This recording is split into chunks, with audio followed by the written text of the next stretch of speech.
Performance যেমন তেমন আম্পায়ারও যেন আজ ছিলেন বাংলাদেশের বিপক্ষে। একের পর এক ভুলভাল সিদ্ধান্ত দিয়ে কঠিন পথকে করে তুলেছে আরও জটিল। কখনো দেননি ওয়াইড, কখনো আবার অযথা দিয়েছেন আউট। পক্ষপাতিত্বমূলক আচরণের শিকার হয়েছে লিটন বাহিনী। বাংলাদেশের বিপক্ষে আম্পায়ারদের এমন আচরণ নিয়ে বিস্তারিত জানবো রিপোর্টে।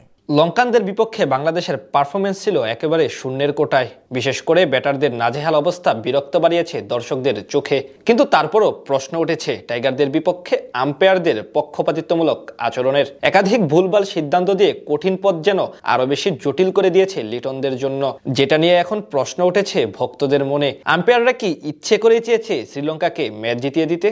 এশিয়া কাপ হোক আর বিশ্বকাপ, প্রায় সবসময় দেখা যায় বাংলাদেশের বিপক্ষে আম্পায়ারদের পক্ষপাতিত্বমূলক আচরণ করতে, যার ব্যতিক্রম ঘটেনি আজকের ম্যাচেও। কখনো হোয়াইট না দেওয়া, কখনো আবার ভুল আউট দিয়ে বিভ্রান্ত সৃষ্টি করা, সব মিলিয়ে আজ টাইগারদের জন্য বাড়তি চাপ ছিল ম্যাচ অফিসিয়ালদের কাছ থেকেও। বড় স্বপ্ন নিয়ে এবার এশিয়া কাপ খেলতে গিয়েছিল বাংলাদেশ। প্রথম ম্যাচে হংকংয়ের বিপক্ষে জয় প্রত্যাশার মাত্রা বাড়িয়েছে দ্বিগুণ হারে, কিন্তু একদিন ব্যবধানে যেন বের হয়ে এলো টাইগারদের আসল অবস্থা। আজ শ্রীলঙ্কার বিপক্ষে ব্যাটারদের পারফরমেন্স ছিল যাচ্ছে তাই, তবে এই ম্যাচে আম্পায়ারদের ভূমিকাও ছিল প্রশ্নবিদ্ধ।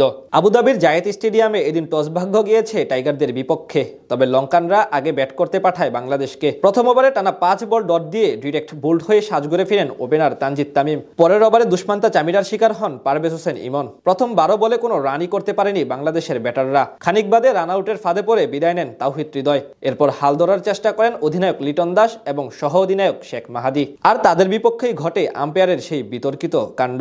ম্যাচের চলছিল তখন সপ্তম ওভার। ব্যাটিংয়ে লিটন দাস, বল করছিলেন ওয়ানিন্দো হাসারাঙ্গা। তার করা টার্ন করা ডেলিভারি খেলতে গিয়ে তালগোল পাকিয়ে দেন লিটন দাস, যেটি প্রথমে আঘাত হানে তার ব্যাটে, এরপর প্যাডে। সঙ্গে সঙ্গে জোরালো আবেদন করে বোলিং টিম। বিপরীতে সাথে সাথে আঙ্গুল উঁচিয়ে আউটের সিদ্ধান্ত দেন আম্পায়ার। এরপর দৌড়াতে দৌড়াতেই রিভিউ নেন টাইগার কাপ্তান লিটন দাস।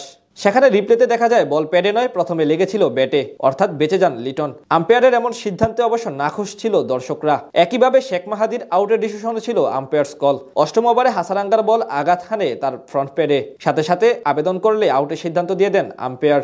সেখানে রিভিউ না নিলেও পরবর্তীতে রিপ্লেতে দেখা যায় মাহাদির প্যাড ছিল অফ স্টাম্পের বাইরে, অর্থাৎ ইম্প্যাক্ট আউটসাইড অফ থাকলেও আম্পায়ার্স কলে কপাল পুড়ে মাহাদির। এমন আরও একাধিক সিদ্ধান্ত ছিল বাংলাদেশের বিপক্ষে।